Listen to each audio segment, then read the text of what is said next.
आज हमारा बहुत ही सुंदर और सनातन विषय है अहिंसा परमो धर्म।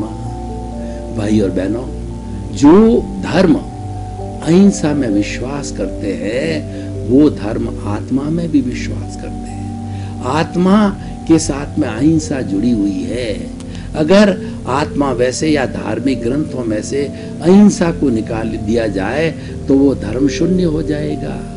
आज हमारे भारतवर्ष के अंदर यूनिवर्सिटी लेवल पर 55 तरह के धर्म दर्शन पढ़ाए जाते हैं। उन पर ग्रेजुएशन, पोस्ट ग्रेजुएशन, डॉक्टरेट बकायदा जो है वो मान्यता प्राप्त भारत सरकार से पढ़ाई कराई जाती है।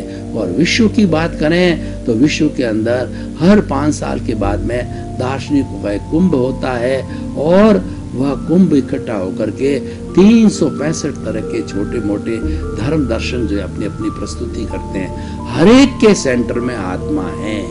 इसीलिए इस बात को हमने जो मध्यगत दृष्टिगत रखते हुए आत्मविज्ञान कार्यक्रम चालू किया और उसके केंद्र में आत्मा को रखा और परिधि में जड़ को, हमारे साधनों को, हमारी धन संपत्ति को, पद प्रतिष्ठा सबको परिधि में रखा। उसको सेकेंडरी माना। प्राइमरी जो है हमारी सोल है, हमारी आत्मा है। और वही आत्मा अगर हमारे भीतर है तो हमारा अस्तित्व है, और हमारे भीतर वो आत्मा नहीं है, प्रभु नहीं है, तो हम राम नाम सत्य जड़ बन जाते हैं। तो इसीलिए अहिंसा, इतना अहिंसा सर्वभूत हेमंकरी, अहिंसा सब जीवों का जो है वो कल्याण करने वाली है। सर्वभूतेषु संयम अहिंसा, सभी जीवों के प्रति संयम करना अहिंसा है। अहिंसा परमो धर्म इसलिए कहा गया है कि सबसे परम धर्म अहिंसा है, क्योंकि अहिंसा का अर्थ होता है कि इस जगत के, चराचर जगत के समस्त प्राणियों को मन से, वचन से, काया से, करने से, कराने से, अनुमोदने से किसी तरह का कष्ट नहीं पहुंचे।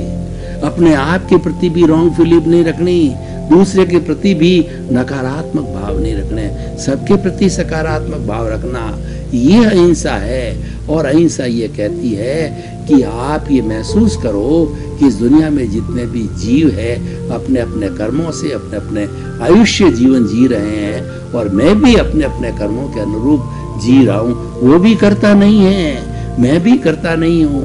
करता तो व्यवस्थित शक्ति है। जब आप अपने आप को करता नहीं मानोगे तो आपका अहंकार भस्मीभूत हो जाएगा। जो ज्ञानी लोग होते हैं और जो ज्ञानी पुरुष होते हैं वो मुमुक्षुओं को जो है वो ज्ञान देते हैं, तब जो अहंकार को भस्मीभूत कर देते हैं, अहंकार को विलीन कर देते हैं, अहंकार को शून्य कर देते हैं। वो चीरा फाड़ा करते हैं कि शरीर अलग और आत्मा अलग, और उस अहंकार को निकाल देते हैं। अलग कैसे होती है? उस अहंकार का जो कर्ता भाव है उसको खींच लेते हैं। जिस तरीके से कालबेलिया जो है वो जहरीले नाग का जहर की थैली को निकाल देता है और फिर वो सर्प को ले लेकर के घूमता है, उसे अपनी आमदनी करता है और उसको नचाता है और अपने हाथ में भी डसाता है, लेकिन कोई असर नहीं होता क्योंकि जहर निकल गया। अगर आपके भीतर से अहंकार निकल गया तो आप ईश्वर हो, आप अपने मूल रूप के अंदर आ गए। और जब आप मूल रूप में हो तो आप किसी को कष्ट नहीं दोगे।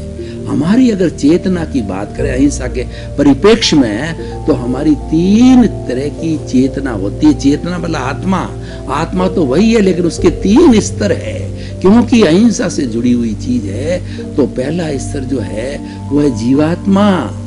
जीवात्मा, कॉमन व्यक्ति जीवात्मा होता है, और जीवात्मा का अर्थ होता है उसके पास के अंदर अज्ञान होता है, उसके पास में ज्ञान नहीं होता है। वो अज्ञान क्या है कि वो तो मैं मेरा ही समझता है।